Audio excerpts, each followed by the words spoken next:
आणि आता घेणार आहोत गावखेड्यातील महत्त्वाच्या बातम्यांचा वेगवान आढावा. 36 जिल्हे 50 बातम्यांमधून.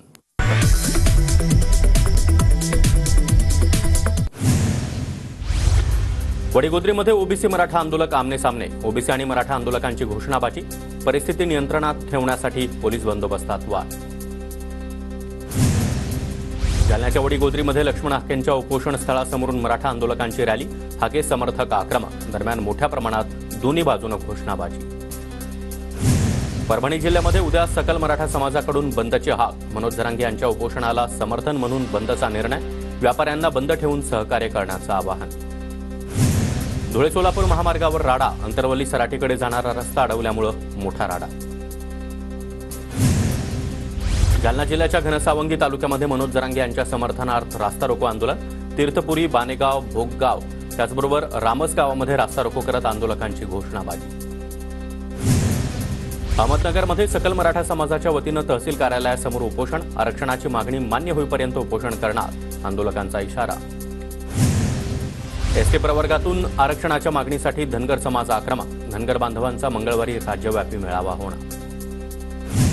आरक्षणाच्या मागणीसाठी धनगर समाज आक्रमक. छत्रपती संभाजीनगर अहमदनगर महामार्ग अडवला. धनगर समाजानं हा महामार्ग रोखून धरला. दखल न घेतल्यास राज्यभर तीव्र आंदोलन छेडण्याचा इशारा.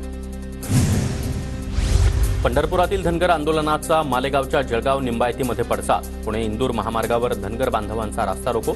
सरकारविरोधात जोरदार घोषणाबाजी. स्वाभिमानी शेतकरी संघटनेच्या शिवजन स्वराज्य यात्रेचा समारोप. राजू शेट्टी यांच्यासह इतरही नेते उपस्थित.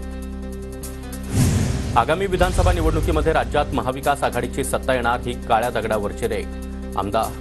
खासदार अमोल कोल्हे यांच्याकडून विश्वास व्यक्त. विधानसभा निवडणुकीसाठी वंचित बहुजन आघाडीची 11 उमेदवारांची पहिली यादी जाहीर. कोणी पाठिंबा मागितला तरी देणार नाही. प्रकाश आंबेडकरांकडून भूमिका स्पष्ट. वंचितकडून प्रदेश युवक अध्यक्ष निलेश विश्वकर्मा यांना अमरावतीच्या धामणगाव रेल्वेतून उमेदवारी. वंचितच्या पहिल्याच यादीमध्ये निलेश विश्वकर्मा यांचं नाव. राज्यामध्ये आठवडाभर पावसाची शक्यता. हवामान खात्याचा अंदाज. अंदमान बेटाच्या उत्तर भागामध्ये हवेची चक्रीय स्थिती निर्माण.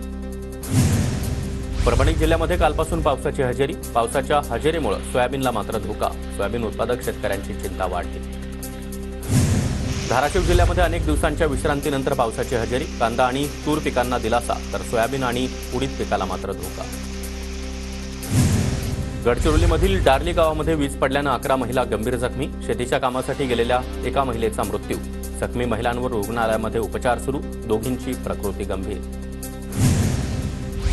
सोलापूर जिल्ह्यातील करमाळा तालुक्यामध्ये पावसाची जोरदार हजेरी. अनेक दिवसांच्या विश्रांतीनंतर मुसळधार पाऊस.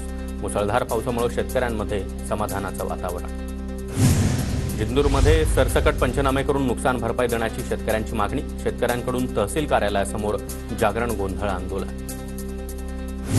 अमरावती जिल्ह्यामध्ये सोयाबीन पिकावर पिवळ्या रोगाचा प्रादुर्भाव. सोयाबीन पिकावर 50% घट होण्याची शक्यता. शेतकऱ्यांची चिंता वाढली. पुण्याच्या मावळ तालुक्यातील भात पिकांवर करपा रोगाचा प्रादुर्भाव. हातातोंडाशी आलेला घास हिरावला गेल्यानं शेतकरी हवालदिल. इंदापूरमध्ये लसूण 400 रुपये प्रति किलोवर. अपुऱ्या पावसामुळे आवक घटल्यानं दरामध्ये उच्चांकी वाढ. पुण्याच्या भोर तालुक्यामध्ये पहिल्या टप्प्यातील सोयाबीन काढणीला आता सुरुवात. शेतकऱ्यांची सोयाबीन कापणीसाठी लगबग सुरू. गोंदियातील तिरोडा तालुक्यातील 91 कृषी केंद्रांचे परवाने रद्द. अनियमितता आढळल्यानं भरारी पथकांची कारवाई.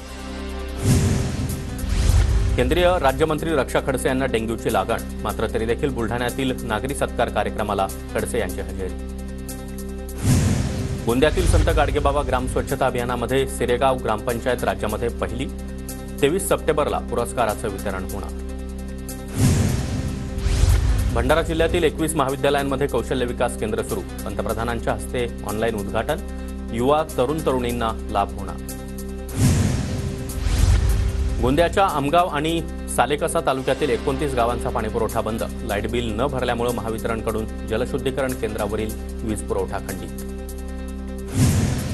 छत्रपती संभाजीनगरमधील डॉक्टर बाबासाहेब आंबेडकर मराठवाडा विद्यापीठामध्ये वसतिगृहातून विद्यार्थ्यांचं सामान बाहेर काढलं. संतप्त विद्यार्थ्यांनी कुलगुरूंची गाडी अडवली.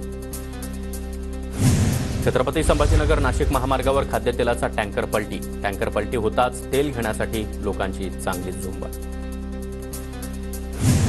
गोंदियाच्या देवरीमधील खचलेल्या पुलावरील पर्यायी मार्ग बंद केल्यानं नागरिक संतापले. कंत्राटदारांनी रस्त्यावर रोड रोलर लावल्यानं नागरिकांची अडचण.